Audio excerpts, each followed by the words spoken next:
स्वागत है दोस्तों। आज मैं आपको बताने वाला हूं भारत के चुनावी इतिहास में सबसे ज़्यादा वोटों के अंतर से हारने वाले 10 नेताओं के बारे में। और नंबर 1 वाले नेताजी तो इतने ज़्यादा वोटों के मार्जिन से हारे कि उनके नाम सुनकर, उनके बारे में जानकर आपका भी दिमाग हिल जाएगा। नंबर 10 पर आते हैं अवतार सिंह भड़ाना जी। 2019 के लोकसभा चुनाव में हरियाणा की फरीदाबाद संसदीय सीट पर कांग्रेस के टिकट पर चुनाव लड़ने उतरे अवतार सिंह भड़ाना जी ने सपने में भी ये नहीं सोचा होगा कि परिणाम उनके होश उड़ा देंगे। उनके सामने चुनौती बनकर खड़े थे भाजपा के दिग्गज नेता कृष्णपाल गुर्जर जी। चुनाव प्रचार के दौरान अवतार सिंह भड़ाना जी बड़े बड़े दावे कर रहे थे, लेकिन जब मतगणना के दिन ईवीएम मशीनें खुली तो कृष्णपाल गुर्जर जी ने वोटों की ऐसी प्रचंड आंधी चलाई कि अवतार सिंह भड़ाना जी पूरे 6,38,239 वोटों के विशाल अंतर से चुनाव हार गए। 6,38,000 से ज़्यादा वोटों की हार इतनी करारी थी ना कि अवतार सिंह भड़ाना जी के चुनावी तंबू उखड़ गए। फरीदाबाद के मतदाताओं ने बटन इस तरह दबाया कि अवतार सिंह भड़ाना जी अपनी जमानत बचाने के लिए भी संघर्ष करते रह गए। राजनीति में इसे कहते हैं सिर मुड़ाते ही ओले पड़ना। अवतार सिंह भड़ाना जी जितने वोट खुद अपनी झोली में ला पाए, उससे लगभग 3 गुना ज़्यादा तो कृष्णपाल गुर्जर जी की जीत का मार्जिन निकल गया। लेकिन थोड़ा रुकिए, 6.38 लाख वोटों की हार तो इस लिस्ट की महज एक मामूली शुरुआत है। आगे जो आंकड़े आने वाले हैं उन्हें सुनकर आपकी आंखें फटी की फटी रह जाएंगी। नंबर 9 पर आते हैं कुलदीप शर्मा जी। 2019 के लोकसभा चुनाव में हरियाणा की प्रतिष्ठित कैनाल सीट से कांग्रेस प्रत्याशी कुलदीप शर्मा जी बड़ी बड़ी बातें करते हुए चुनावी दंगल में कूदे थे। उनका सीधा मुकाबला था भाजपा के संजय भाटिया जी से। कुलदीप शर्मा जी सोच रहे थे कि जीटी रोड बेल्ट पर उनका सिक्का चलेगा और पुराना अनुभव काम आएगा, लेकिन संजय भाटिया जी ने संगठन और बूथ मैनेजमेंट का ऐसा चक्रव्यूह रचा कि कुलदीप शर्मा जी उसमें पूरी तरह उलझ कर रह गए। जब 2019 में चुनाव के नतीजे सामने आए तो संजय भाटिया जी ने कुलदीप शर्मा जी को 6,56,142 वोटों के भारी भरकम अंतर से चारों खानी चित कर दिया। 6.56 लाख से ज़्यादा वोटों का यह अंतर इतना विशाल था कि कुलदीप शर्मा जी को मतगणना के शुरुआती राउंड्स में ही समझ आ गया कि बाजी हाथ से निकल चुकी है। कैनाल की जनता ने ऐसा करारा जनादेश दिया कि कांग्रेस का पूरा प्रदेश नेतृत्व सन्न रह गया। कुलदीप शर्मा जी अपनी जीत के कसीदे पढ़ रहे थे, लेकिन मतदाताओं ने उन्हें ऐसा झटका दिया कि वे बैकफुट पर चले गए। सोचे, जब हरियाणा में 6.56 लाख से ज़्यादा वोटों से हार हुई तो गुजरात और मध्य प्रदेश की सीटों पर क्या हाल हुआ होगा। आगे की नंबर देखकर ना आप भी हैरान रह जाएंगे। नंबर 8 पर आते हैं धर्मेश भाई पटेल जी। 2019 के लोकसभा चुनाव में गुजरात की नवसारी सीट से कांग्रेस ने धर्मेश भाई पटेल जी को चुनावी अखाड़े में उतारा था। अब नवसारी सीट को भाजपा का सबसे मजबूत किला माना जाता है और उनके सामने खड़े थे CR पाटिल जी, जिन्हें भारतीय राजनीति में चुनाव जिताने वाली मशीन कहा जाता है।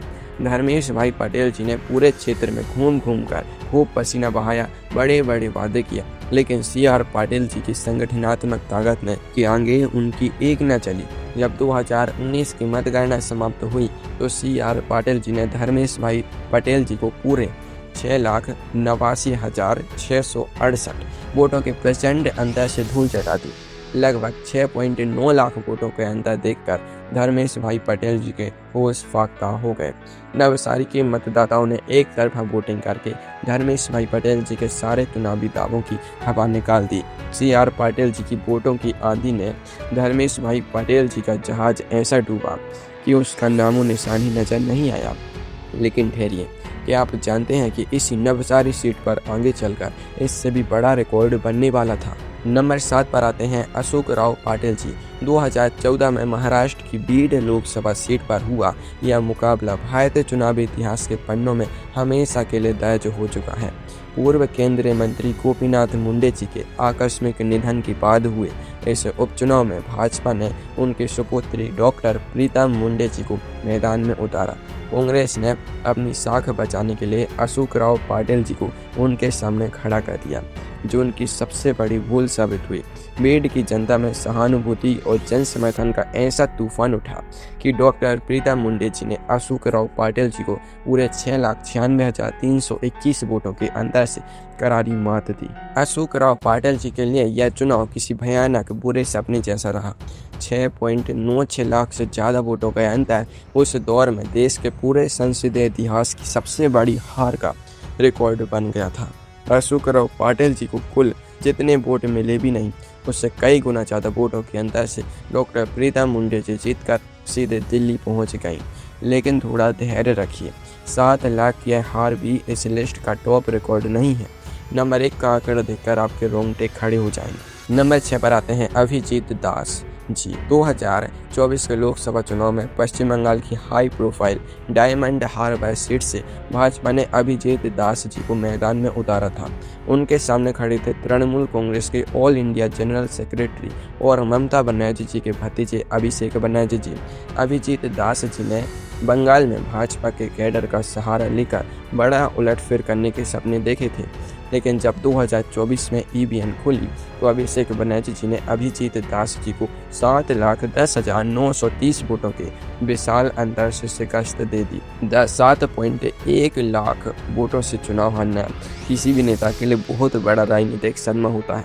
डायमंड हार्बर में टीएमसी के गढ़ को भेदने चले अभिजीत दास जी की सारी रणनीति धरी की धरी रह गई। अभिजीत दास जी कुल मिलाकर जितने वोट हासिल कर पाए उससे कहीं ज़्यादा तो अकेले अभिषेक बनर्जी जी की जीत का अंतर निकल गया। अब जरा सोचिए, जब बंगाल में 7.1 लाख वोटों से हार का रिकॉर्ड बना तो देश के गृह मंत्री और बड़े बड़े पूर्व मुख्यमंत्रियों के सामने उनके विरोधियों का क्या हश्र हुआ होगा। दोस्तों, नंबर 5 पर आते हैं सोनल पटेल जी। 2024 के लोकसभा चुनाव में गुजरात की गांधीनगर सीट से कांग्रेस की वरिष्ठ नेता सोनल पटेल जी ने बड़े ही उत्साह के साथ अपना नामांकन भरा था। गांधीनगर सीट भाजपा की सबसे सुरक्षित सीटों में से एक गिनी जाती है, जहां से खुद देश के गृह मंत्री अमित शाह जी चुनाव मैदान में थे। सोनल पटेल जी ने गली गली घूमकर रैलियां की, भाषण दिए और कांग्रेस कार्यकर्ताओं में जान फूंकने की कोशिश की। लेकिन जब मतगणना का दिन आया तो अमित शाह जी ने सोनल पटेल जी को पूरे 7,44,716 वोटों के भारी भरकम अंतर से चुनाव हरा दिया। 7.5 लाख वोटों के इस विशाल अंतर ने सोनल पटेल जी के सारे राजनीतिक गणित बिगाड़ कर रख दिए। गांधीनगर के मतदाताओं ने अमित शाह जी के पक्ष में ऐसा एक तरफा मतदान किया कि सोनल पटेल जी चुनावी दौड़ से कहीं दूर दूर तक भी नजर नहीं आए। इसे राजनीति में बहते हुए तूफान की आगे तिनका बनकर खड़े होना कहते हैं।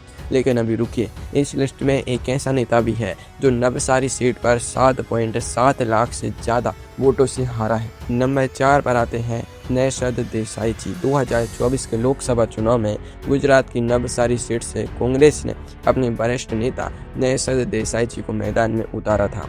उनके सामने एक बार फिर चुनौती बनकर खड़े थे भाजपा के गुजरात प्रदेश अध्यक्ष CR पाटिल जी। नौशाद देसाई जी को लग रहा था कि इस बार जनता बदलाव के मूड में है और वे CR पाटिल जी को कड़ी तक टक्कर देंगे।